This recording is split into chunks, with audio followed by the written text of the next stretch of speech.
Movie की शुरुआत में हम लोग इप्सी नाम की एक लड़की को देखते हैं जो कि पैरालाइज्ड होती है। वो अपने बिस्तर से हिलडुल नहीं सकती है, इसलिए शहर के बहुत से लोग उसका फायदा उठाते हैं और उसके साथ जबरदस्ती करते हैं। इसके पेरेंट्स की बहुत पहले ही मौत हो चुकी है, इसलिए उसे अपने फैमिली के बारे में कुछ भी पता नहीं है। कुछ सालों से लोकल चर्च के 2 ऑफिसर को उसके देखभाल के लिए रखा गया है। इनमें से एक का नाम मिस्टर किम है और दूसरे का नाम जायुंग है, लेकिन वो दोनों अपना काम अच्छे से नहीं करते हैं। जायुंग अपने लाइफ से बहुत परेशान है और वो अपना सारा गुस्सा इप्सी पर निकालती है। वो उसे टाइम पर खाना नहीं देती है और बार बार उसे टॉर्चर करती है। वहीं दूसरी ओर मिस्टर किम, जो कि इप्सी का देखभाल करने के बहाने उसे गंदी नजरों से देखता है और उसे छूता है। इप्सी का अपनी जिंदगी पर कोई भी कंट्रोल नहीं था और वो अपनी जिंदगी को खत्म भी नहीं कर सकती थी।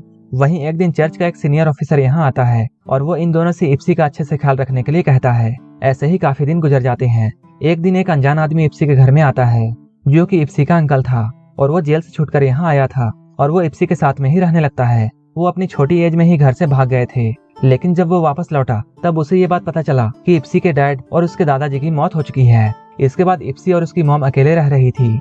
जेल से आने के बाद अंकल को ये बात समझ में आ जाती है कि इप्सी के साथ यहाँ क्या हो रहा था। वो उसे इन सारे लोगों से बचाता है और उसका अच्छे से ख्याल रखता है। वो उसे खुद ही नहलाता है और उसे खाना खिलाता है।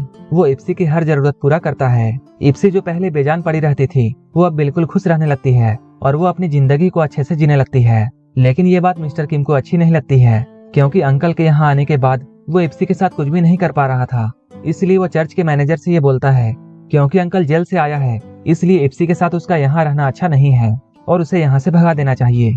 लेकिन चर्च का सीनियर ऑफिसर उससे ये कहता है, अंकल यहाँ रहेगा या नहीं ये फैसला इप्सी को करना है, हम इसमें कुछ भी नहीं कर सकते हैं। लेकिन इप्सी को अंकल के साथ बहुत अच्छा लगता था और वो अब अपनी लाइफ को एंजॉय कर रही थी। लेकिन कुछ ही दिनों बाद उसकी सारी खुशी खत्म हो जाती है जब एक पुलिस ऑफिसर उसके घर में आता है और वो अंकल से मिलकर ये कहता है कि उसका इप्सी के साथ रहना अच्छा नहीं है। अगर इप्सी को ये बात पता चल गया कि वो जिस रेप और मर्डर केस में जेल गया था वो कोई और नहीं बल्कि इप्सी की मदर थी। अंकल ने ऐसा इप्सी के माँ के साथ किया था। अगर इप्सी को इस बारे में पता चल जाता तब इप्सी पूरी तरह टूट जाती।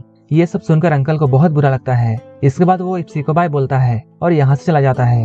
अंकल के जाने के बाद इप्सी को बहुत बुरा लगता है और वो चिल्लाकर रोने लगती है और उसकी जिंदगी बिल्कुल वैसे ही नरक हो जाती है जैसा कि अंकल के आने से पहले थी। एक दिन रात में चर्च का मैनेजर इप्सी के पास में आता है और वो इप्सी को उसके फैमिली की हिस्ट्री के बारे में बताने लगता है। वो बताता है वो उसकी माँ से प्यार करता था। उसके पिता की मौत के बाद जब वो इप्सी की मॉम से बात करना चाहता था, लेकिन तभी उसका अंकल वापस आ जाता है और वो उन दोनों का ख्याल रखने लगा। ये सब देखकर उसे बहुत बुरा लगा। इसके बाद उसने इप्सी के मॉम के बारे में बहुत बुरी खबर फैला दी और उसने ये बात सारे शहर में फैला दिया कि इप्सी की माँ एक गंदी औरत है। वो अंकल के साथ साथ कई और मर्दों के साथ नाजायज संबंध रखती है। ये सब जानने के बाद सारे शहर के लोग इप्सी की मॉम को गंदी नजरों से देखने लगते हैं और उसके साथ जबरदस्ती करने लगे। एक दिन उसके घर में शहर के लोग आ जाते हैं और वो इप्सी की मॉम के साथ जबरदस्ती करते हैं। तब उसके अंकल को ये बात समझ में आ जाती है कि ये सब अब नहीं रुकने वाला है और ऐसा ये लोग हमेशा करते रहेंगे। इसलिए वो इप्सी के मॉम को ही मार देता है।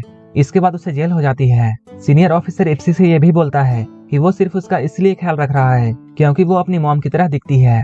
वो इप्सी की मॉम को नहीं पा सका, लेकिन वो इप्सी को नहीं छोड़ने वाला है। जो पुलिस ऑफिसर यहाँ अंकल को धमकी देने के लिए आया था, उसे ऑफिसर ने ही यहाँ भेजा था ताकि अंकल यहाँ से चला जाए और इप्सी उसकी हो जाए। ये सब बोलकर वो ऑफिसर इप्सी के साथ जबरदस्ती करने वाला होता है और वो अपने कपड़े उतारने लगता है।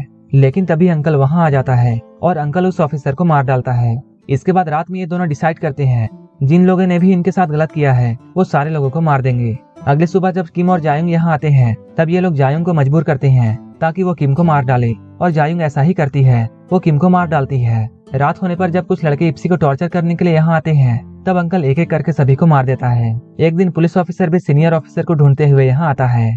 वो पुलिस ऑफिसर भी इप्सी के साथ इंटीमेट होना चाहता था। ये सब जानकर अंकल को बहुत गुस्सा आता है और वो उस पुलिस ऑफिसर को भी मार देता है।